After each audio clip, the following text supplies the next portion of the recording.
प्रियो, ये फसल की कटाई का समय था जब नाओमी और रूथ बैतलहम लौटी और वे इतनी गरीब थी कि रूथ कटाई करने वालों के पीछे खेतों में जाकर बीनने लगी। बैतलहम के प्रमुख लोगों में से एक बोआज नाम का आदमी था। बोआज अपने लोगों में सबसे अमीर था, जो नाओमी के पति एलीमेलेक का करीबी रिश्तेदार था।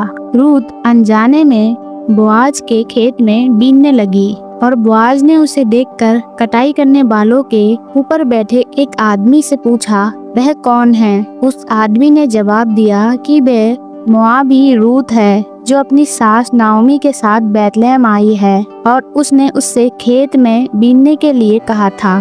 तब बोआज ने रूथ से प्यार से बात की और उसे किसी दूसरे खेत में बीनने जाने के लिए मना किया और उसने उससे कहा, जब उसे प्यास लगे तो वह अपने सेवकों को तरोताजा करने के लिए लाए गए पानी में से पी ले।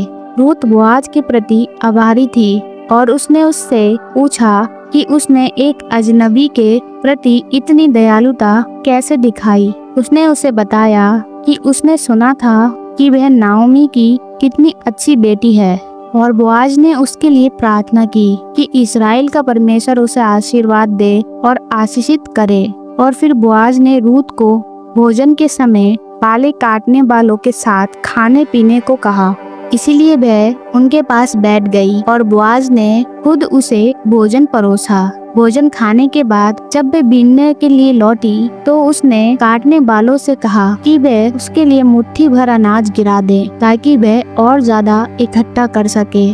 जब रूथ शाम को घर गई तो उसने अपनी सास को अपने खाने में से कुछ दिया जो उसने उसके लिए रखा था और फिर उसने बीने हुए गेहूं को फटका। प्रियो, ये अधिक मात्रा में था कि नाओमी ने उससे पूछा कि उसने उस दिन कहाँ बीन लिया था। रूथ ने उत्तर दिया, बोआज के खेत में। यह सुनकर नाओमी खुश हो गई। फिर नाओमी ने उससे कहा, वह पुरुष तो हमारा कुटुंबी है, वरन उनमें से है जिनको हमारी भूमि छुड़ाने का अधिकार है। उसने कहा कि उसे उस महान व्यक्ति से फिर से मिलना चाहिए और उसे समझाना चाहिए कि नाओमी गरीब बीनने वाली उसकी निकट कुटुंबी है। फिर रूथ ने नाओमी से कहा, उसने मुझसे यह भी कहा है कि जब तक मेरे सेवक मेरी कटनी पूरी ना करें तब तक उन्हीं के संग संग लगी रहना। फिर नाओमी ने अपनी बहू रूथ से कहा, मेरी बेटी, ये अच्छा भी है कि तू उसी की दासियों के साथ